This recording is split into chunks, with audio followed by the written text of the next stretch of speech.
When you're ready to install your soft top, it's best to have another person on hand to assist. A toolkit is provided in the center console and includes everything needed for installation and removal. If you haven't done so already, remove the hardtop. Next, install the belt rail on the rear of the vehicle using the number 50 Torx head driver and ratchet and 6 Torx head screws. Now it's time to install the door frames. First, place the front door frame in the rubber seal at the top of the windshield and line up the holes for the Torx head screws. Swing the frame bracket around the side of the rail and insert the screws from underneath. Tighten the screws using the number 40 Torx head driver until they are snug, being careful not to cross-thread or over-tighten the screws. Next, set the rear door frame pin into the hole on top of the body side, just behind the rear door opening, setting the frame onto the belt rail. Carefully position the top of the rear door frame onto the back of the front door frame. Make sure the rubber seals lay flat and are installed correctly to avoid water leaks.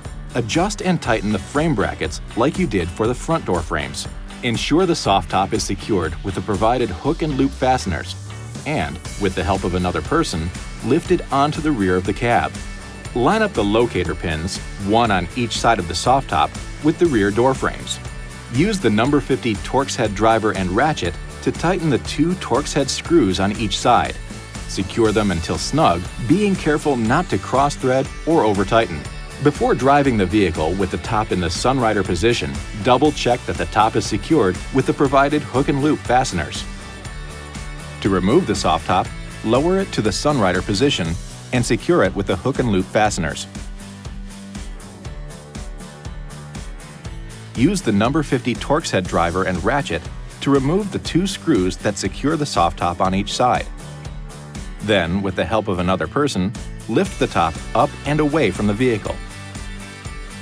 To remove the rear door frames, use the number 40 Torx head driver and ratchet to loosen and remove the 2 screws from each side. Uninstall the front door frames next by removing the number 40 Torx head screws with the same tool. Finally, uninstall the belt rail by removing the 6 number 50 Torx head screws that secure it to the back of the cab. If you plan on leaving the top off, store the Torx head screws in the fastener bin below the rear seat. When it's time to reinstall the soft top or hard top, you'll know where to look. This video is not intended to take the place of your owner's manual. For complete details and other important safety information, please see your owner's information.